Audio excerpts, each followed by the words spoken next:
আল্লাহ নবী সাহাবী খালিদ বিন ওয়ালিদ, ইনি অত্যন্ত বড় মাপের একজন বুজুর্গ ছিল, অত্যন্ত বড় মাপের একজন আল্লাহর ওলি ছিল, অত্যন্ত বড় মাপের একজন সাহাবী ছিল, যিনি 2টা রাষ্ট্রকে জয় করেছে।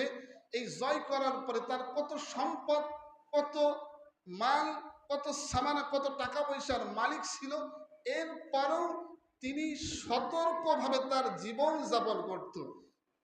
তার নিজের প্রয়োজনের জন্য একটি তলোয়ার ছিল আর একটি কাঠের বাটি ছিল। এই কাঠের বাটি, তিনি কাঠের বাটি দিয়ে পানি উঠিয়ে গোসল করতেন, এই বাটিতে পানি উঠিয়ে আবার ওযু করতেন, এই বাটিতে মাথা রেখে রাত্রেবেলা ঘুমাইতেন। চিন্তা করেন, তারা কত টাকা পয়সা থাকার পরেও তারা দরিদ্রভাবে জীবনযাপন করেছেন, অর্থ সম্পদ থাকার পরেও তারা আল্লাহর ভয় ভীতি অন্তরে ফিট করেছেন। খালিদ বিন ওয়ালিদ দেখতেছে একজন মানুষ ফোরাত নদীর ভিতরে হাঁটু গেড়ে হাতের কোষে পানি উঠিয়ে পানি পান করতেছে।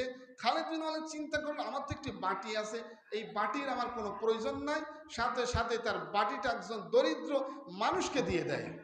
আর আমাদের দেশের ধনীরা কি করে, অর্থ সম্পদ যত হয় ততই আল্লাহকে ভুলে যায়, অর্থ সম্পদ যতই হয় ততই তারা মনে করে এই অর্থ সম্পদ আমার পরিশ্রম, আমার কষ্টের বিনিময়ে অর্জন করেছি।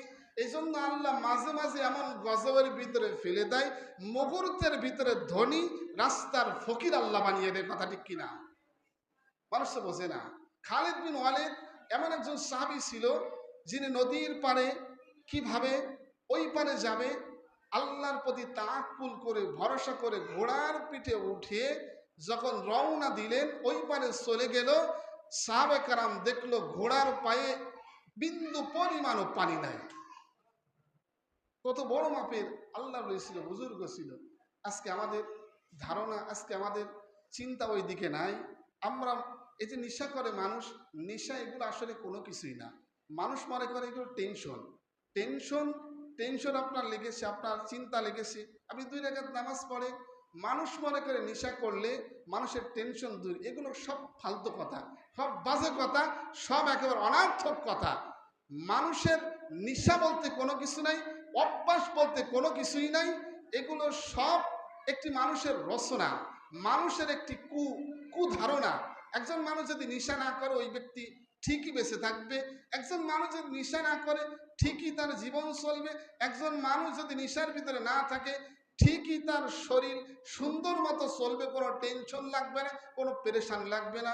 ওই যে আপনাদের নড়িয়া ঘাটে একটা নৌকাতে ওঠার পরে একজন মুরব্বী বলতেছে, হুজুর আমার প্রত্যেক দিন বিড়ির 500 টাকা লাগে, বিড়ি খাইতে তার প্রত্যেক দিন 500 টাকা লাগে। তাহলে চিন্তা করেন এটা কত বড় বিড়িখোর, কত বড় আল্লাহর ওলি, যে বিড়ি খাইতে যদি প্রত্যেকদিন 500 টাকা লাগে, তাহলে অন্য খাবার খাইতে কত টাকা লাগে। এই জন্য আল্লাহ তাদেরকে হেদায়েত দান করে, আমরা সকলেই বলি আমিন। আল্লাহ তাআলা বলেন, ওয়ামাইয়াত্তাকিল্লাহা ইয়াজআল লাহু মাখরাজা ওয়া ইয়ারযুকুহু মিন হাইসু লা ইয়াহতাসিব।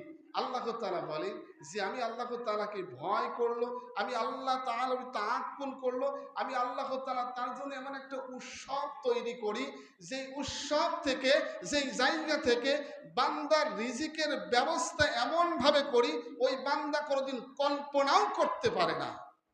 সুবহানাল্লাহ বললেন।